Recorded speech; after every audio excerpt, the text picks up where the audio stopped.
Good evening and welcome. Tonight we are going to continue our read through of this book called History of the World, Map by Map. And if you're new to this series, don't worry, you don't got to start from the beginning.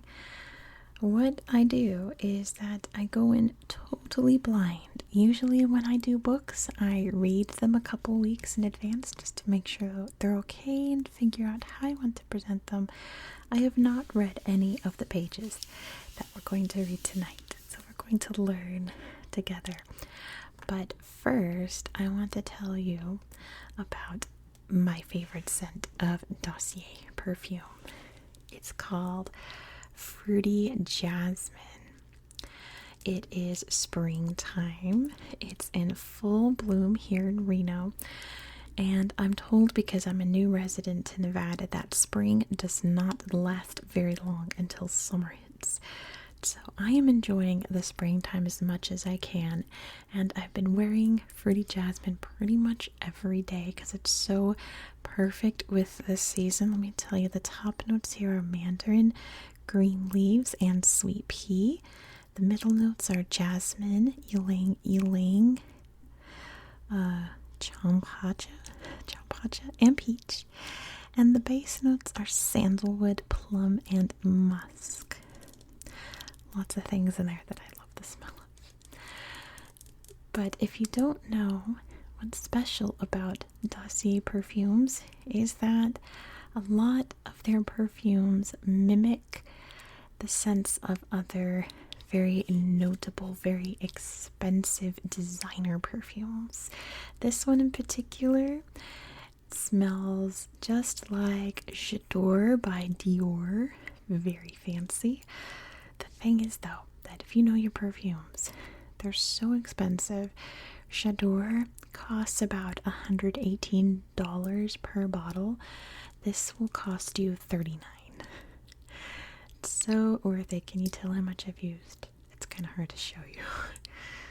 But these make awesome gifts. Father's Day is coming up. They have a huge selection of men's perfumes. They've got their own original scents too, and a really cool rewards program where you get birthday rewards and even mystery perfumes. So cool. Go ahead and check them out down in the description box if you want to smell sweet and fresh for the springtime. Now, let's get into our maps. But you know what I want to do first? Let me get all spritz. Hold on. Okay. Oh, it smells so nice. And look, these caps are magnetic. I'm obsessed. Okay, let's move on to our book. History of the World, Map by Map. So I'm sure you can tell by the title, we will be looking at maps of the Roman Empire. I'm excited. Let's go into it. Let's see what we have here. So starting with the Etruscans and the rise of Rome. There you go. Let's see what it says. By about 800 BCE, the dominant people in northern Italy were the Etruscans, people who lived in city-states and spoke a unique non-Indo-European language. One of the cities they ruled was Rome, which began to grow into a major power from 500 BCE, annexing its neighbors and founding colonies throughout Italy. I just realized that we're not reading this section, we're reading the maps, but now you've got a good background to who the Etruscans were. Let's start with this map here. Again, I'm always at awkward angles, but I'm doing my best. The Etruscans, circa 700 to 270 BCE. From around 700 BCE, the Etruscan civilization developed in three centers: the heartland of Etruria, which is modern Tuscany, Lazio, and Umbria, the valley of the Padus, or Po River, and in Campania to the south. The Etruscans became one of the most influential civilizations in the Mediterranean until their eventual displacement by the professional armies of Rome and their absorption into the Roman administration. So all the red here are the Etruscan heartlands. You can see way up here and right here. Very cool. And then definitely around here where Rome is about to be. Let's see, the Etruscan leagues circa 700 to 400 BCE. To consolidate their power and strengthen their trading links, individual Etruscan cities formed alliances or leagues. They were small alliances among the Etruscans of the Padus Valley and Campania, but the largest of them was the Etruscan League of Etruria. 12 city-states belonged to the league, and they met annually, probably at their sacred sanctuary in Volsinii, to elect a leader. Now the little yellow dots are cities in the Etruscan League. So yeah, there's Etruria. You can see lots of little yellow dots up in here. And yeah, that's the only place I see yellow dots, so all up in here. Let's see, number 3, Magna Graecia, circa 700 to 250 BCE.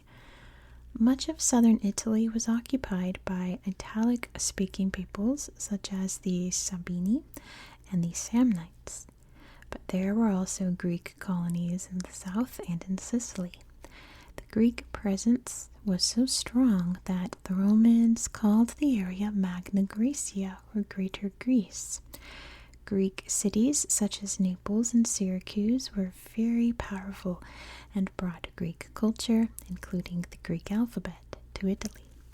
The Romans took over the area in the 3rd century BCE. So all the green you see on this map was controlled by the Greeks. So there's Naples right there, and all along the coast. Because if you know your ancient Greeks, they loved their coastal areas. And there's Syracuse right there. Let's read all these little things. And again, I'm not going in order because I don't know where the order starts. So we're just reading left to right. In the 8th century BCE onward, the Carthaginians hold many coastal areas of Sardinia and encourage cereal grain farming inland. I guess that's where the Carthaginians live. Carthage being way down here. Let's see, 8th century BCE, Tarquinii emerges as one of the great Etruscan trading cities. 396 BCE, the Etruscan city of Veii finally falls to the Romans after frequent clashes with its neighbor. I'm probably pronouncing these way wrong. Let me know if I am in the comments. Surely I am. Circa 600 BCE, the Etruscans found the city of Capua, which is surrounded by rich farmland there. And over here, the 8th century BCE, Motia is established as a Phoenician colony.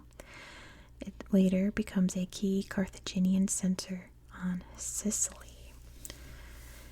Yeah, the Phoenicia is not on this map. It's much farther that way, but very cool.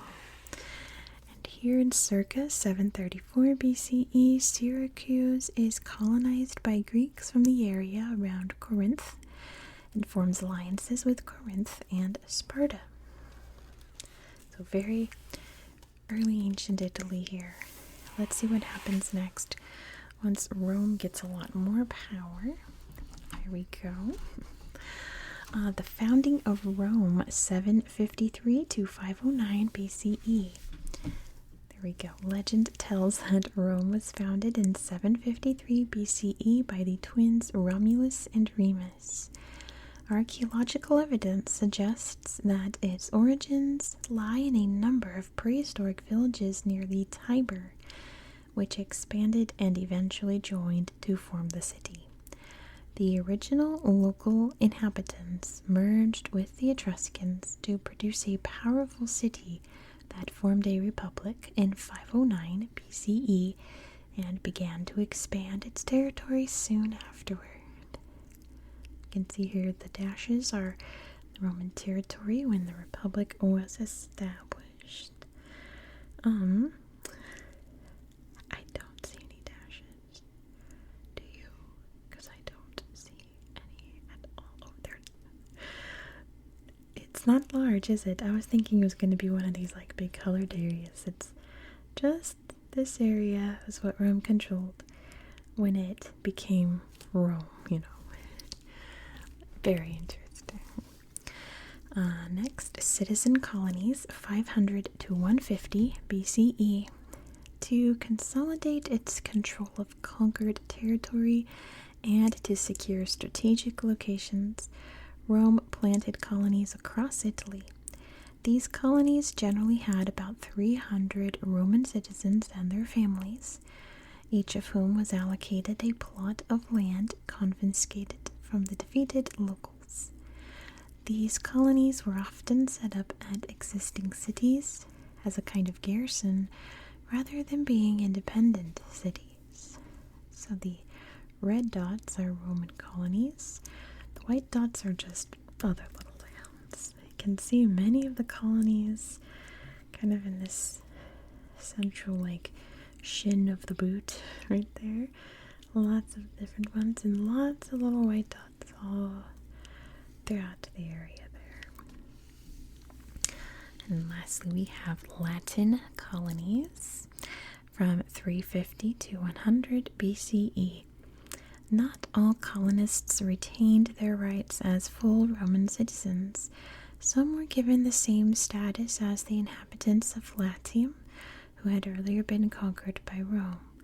The people of these Latin colonies had legal rights under Roman law, but no right to vote in elections or stand for office. Most of Rome's socii, or allies by treaty, were granted neither full citizenship nor Latin rights, which eventually led to an uprising. So, looks like the Roman citizens up to 40 BCE lived in these kind of peachy areas. The Latin colonies in 420 BCE, these kind of tangerine spots, very citrusy. And the allies of Rome, or the socii like it said, is all the plum areas. Not a citrus fruit, but close enough. And that even marks the Roman road here. You can see it. There's Brundisium here, going up through the major cities. And of course, like they say, all roads lead to Rome. Let's read all the little things on the side here. It says Italy in 240 BCE. Rome's colonies stretched from Arminium in Rimini in the north to Brundisium or Brindisi in the south. Their dates of foundation BCE are shown here in bold type. Oh, cool. A network of roads built by the Romans spread their influence over much of Italy. 264 BCE, the maritime colony of Castrium Novum is set up to help defend the coast north of Rome. Here in the 4th century BCE, the colony at Ostia is of vital importance, guarding the mouth of the Tiber River. 468 BCE, Rome takes the city of Antium, which is modern Anzio, from the Italic Volsci people. I've never heard of those people. How interesting. The 3rd century BCE, the Romans capture the Greek colony of Paestum after their war with King Pyrrhus, ruler of Epirus on mainland Greece. Wow. We appear in 340 BCE. Sure you guys can see. Can you all see? You can all see. The Romans fight a coalition of their neighbors, the Latini, Campani, Volsci, and others, at the Battle of Mount Vesuvius. Wow, how interesting. I'm learning so much. I didn't know about all these little colonies and things. I mean, I knew that there were colonies and things, but not the little detailed history. I like that a lot. And then here in the 3rd century BCE, the Greek settlement of Brundisium, modern Brindisi, is conquered by the Romans. And here you can see the Capitoline wolf feeding babies Romulus and Remus. Very famous little statue. Let's see what's next. Rome builds its power base. Dun, dun, dun. Here come the Romans. Alright, let me start it over here because this is the first box. It says Carthage and its territories, 814 to 146 BCE. From its origins as a trading post set up by the Phoenicians in 814 BCE, Carthage grew into a major power with outposts that extended along the North African coast into southern Spain and to parts of islands such as Corsica, Sardinia, and Sicily. The city's formidable naval power made it seem strong against Rome, which in the early 3rd century BCE had no navy. So that's how the Carthaginians managed to spread around without the Romans interfering for a long time. Because I assume the red here is Carthage, their little cities up here on the coast of northern Africa, and all of their influence. You can see they've got part of Sicily here, they've got all the islands here, and even southern Spain, right? It's a lot of territory to control. Here's the next box down here. The First Punic War, 264 to 241 BCE. The first of the wars originated from a local conflict on Sicily that soon drew in the two great powers. In 264 BCE, Carthaginian forces arrived in Sicily. The Romans responded, taking the city of Messana, which is now Messina, and pushing back the enemy. The Romans could not press home their advantage because they lacked sea power, but from 260 BCE they built up their fleet and devised new successful tactics for naval warfare, briefly establishing a presence in North Africa. By 241 BCE, the Romans had taken Sicily, Corsica, and Sardinia from a weakened Carthage. The blue swords are battles in the First Punic War. There we go. In here, southern Carthage and all around Sicily. And if you're curious, like, why is it called the Punic War when it's Carthage? I guess it comes from the Roman word for Carthage. So that's why. Next, Hannibal and the Second Punic War, 218 to 201 BCE.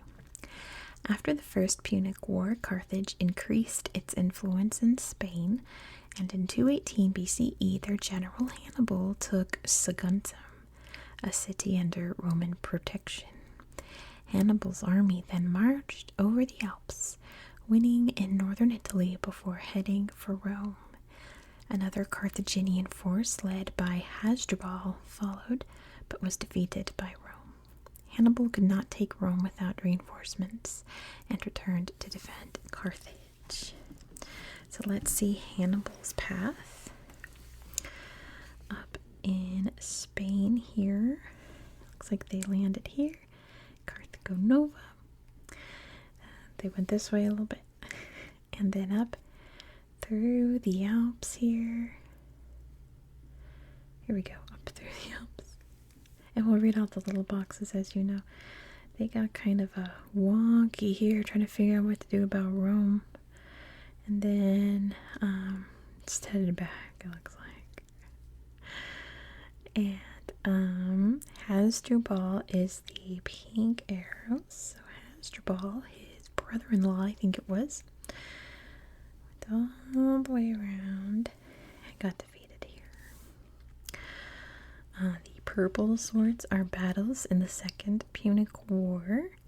So we've got some pretty famous ones, right? There's Cannae. I think that's like the first battle I would think of when it comes to the Punic War and Hannibal and all that. And the purple here is the area that Carthage gained in Spain. Then we're going to read about Scipio in Spain, 210 to 202 BCE. Roman forces continued to attack Carthaginian strongholds in Spain. In 206 BCE, the Roman general Scipio Africanus defeated the Carthaginians at Illipia,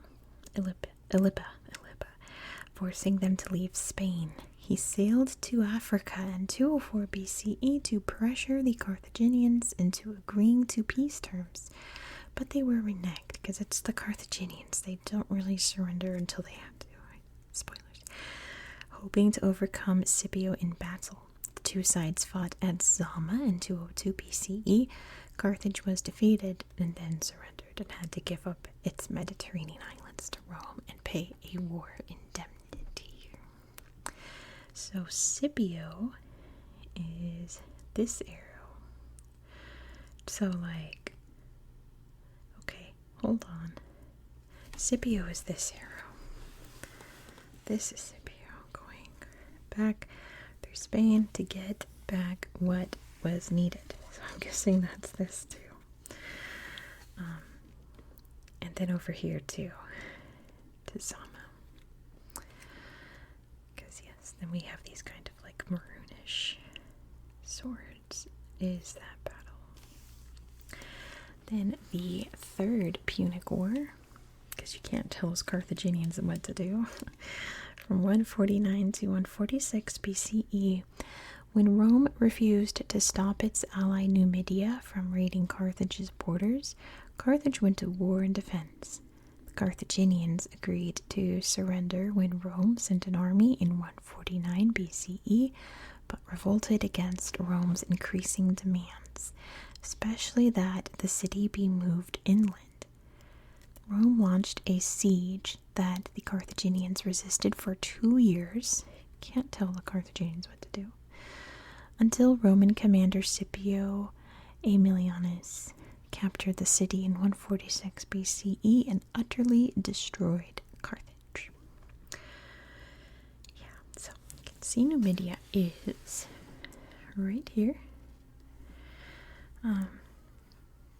Yeah, and then there's the big battle right there. Okay, interesting maps. Very interesting maps. I'm trying to see, because tomorrow's video we're going to be looking at areas in northern Algeria that were part of the Roman Empire. So I'm trying to figure out exactly where they are, but it's hard with no modern lines, right? I can't tell if we're in Libya or Algeria over here. I can't tell where the lines are. So I wish I could. There goes Hannibal on the war elephants up there.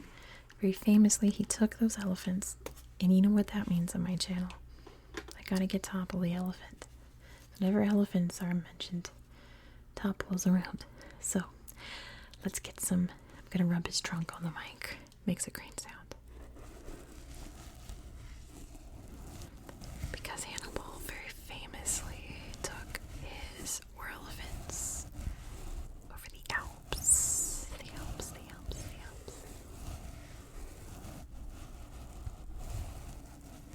I'm sorry, you can't see. The mic is up by my face.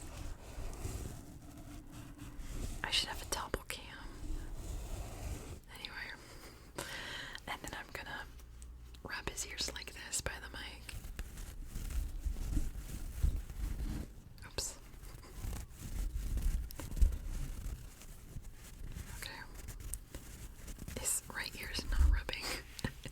Okay, never mind. Goodbye, double. Thank you. But yeah, he very famously walked those elephants over the Alps. Isn't that crazy? He took 37 elephants. Most of them didn't make it, of course, but very cool. Kind of like his like signature stamp on history, I suppose. So up here in 209 BCE, the Romans surround and defeat the Carthaginian base of Carthago Nova, forcing the Carthaginians to leave the eastern coast of Spain. What else do we have here? It's all kind of over here. Make sure you guys can see. 218 BCE. In the first major battle of the Second Punic War, Hannibal defeats the Romans under Tiberius Sempronius Longus, inflicting severe losses. Then, 217 BCE, Hannibal wipes out the Roman force under Gaius Flaminius in the largest ambush in military history. What? Largest ambush in military history. Very cool. That doesn't sound right, but cool if true. It's like, is D-Day not considered a large ambush in military history? Was this bigger? Crazy. Anyway, there's Cannae, 216 BCE. Hannibal wins a major victory by trapping a much larger Roman force in a pincer movement. Up here, 215 to 203 BCE, unable to engage the Romans in a decisive battle, Hannibal is finally forced to abandon his campaign in Italy. I know Rome was sacked like a bunch of times in its early history, but imagine how much history would have changed if Rome was like, the Roman Empire was just like defeated at this point. Like, there's no telling what would have happened in history. So interesting. Let's go down here, 202 BCE. Hannibal is ordered home to North Africa to defend Carthage, but is defeated by Scipio Africanus here at the Battle of Zama. And I know I'm skipping around, but that's just how we're doing it. 149 to 146 BCE, Carthage is besieged and finally crushed by the Roman army. Skipped Sicily here. Way back in 262 BCE, the Romans defeat a Carthaginian force at Agrigentum before destroying the city and taking the inhabitants as slaves. Very Roman of them. And then in 264 BCE, going even further back, the Romans land at Messana with only minimal opposition. In 260 BCE, in a naval battle at Malay, the Romans seized numerous Carthaginian ships, forcing a Carthaginian retreat.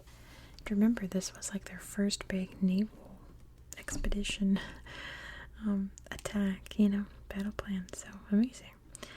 256 BCE, the Romans build a large fleet, which the Carthaginians try unsuccessfully to defeat at Ecnomus. However, the Romans' subsequent invasion of North Africa is unsuccessful. Where is Ecnomus? Oh, it's right there. Interesting. Successful in the short term, but not in the long term. Alright, and then we're going to look at this last map, the Roman Empire at its height. At its height. Alright, this is the last page, yeah. We're going to go to another part of the world next. I'm excited, but we're saving that for the next video. Where is the first box? It's down here by my thumb. Oh my goodness. Can I get this in frame? Barely. Okay. Barely. Here we go. The conquest of Gaul, 58 to 50 BCE. The Romans had annexed the southern parts of Gallia, or Gaul, in 121 BCE, but the whole territory, which is the extent of modern France and Belgium, was conquered between 58 and 50 BCE by Julius Caesar, as well as opening up sources of raw materials, including lead and silver. This conquest allowed Rome to take advantage of the River Rhine as a line of communication. It also won Julius Caesar's popularity and his army's loyalty. So yeah, you can see up here, this yellow is Roman Gaul, and it pretty much looks like France, but with some extra bits there, right? You can see Belgica there, Aquitania, Narbonensis. Okay, I was about to say you can tell like where the modern names come from, and then that comes in. Massilias, Marseille nowadays, stuff like that. Very cool. But yeah, now let's read about, oh gosh, there we go. North Africa, 33 BCE to 44 CE. In 33 BCE, the Berber kingdom of Mauritania became a Roman-client kingdom. It was later annexed by Rome, and from 44 CE was ruled directly as the provinces of Mauritania Caesariensis and Mauritania Tingitana. Further east, Octavian defeated his rival Mark Antony and his lover Queen Cleopatra VII of Egypt, creating the province of Aegyptus in 30 BCE. North Africa became a valued supplier of corn, marble, slaves, and other goods to Rome. To Rome. So you can see. Can you see? Oh my goodness. I mean, it's very long. It's hard to get it all in the shot, but I did it. All of Roman North Africa here. So cool. So much space. You can see there's the Mauritanias, just Africa, Cyrene, Crete, and Egyptus. What was I gonna say? I was gonna make a cool comment about, oh, that's what it was. When I was reading this, I was thinking about how I used to play this game called Caesar 3, and it was basically like SimCity, but ancient Rome.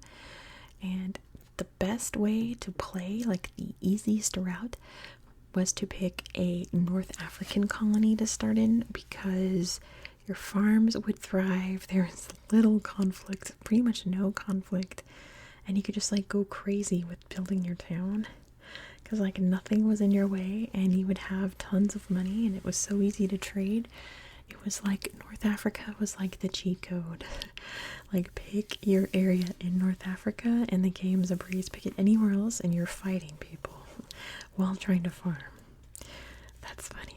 That was like a locked away memory. But anyway, next we have the conquest of Britain, 53 BCE to circa 50 CE. Julius Caesar unsuccessfully attempted to invade Britain in the 50s BCE, but the country was conquered from 43 CE onward under the Emperor Claudius. The Romans took the southeast easily after a major battle, but encountered resistance elsewhere, especially in Wales and in the north, famously. So the country took decades to bring under imperial control. During the 2nd century, the Romans established a northern border by building Hadrian's Wall. And there you can see Britannia, the Roman province there. There's Hadrian's Wall. And there's the Antonine Wall, which we'll talk about in a second when we read the books. Trajan's conquests. Now, I've never known if this guy is Trajan or Trajan. I think it's Trajan.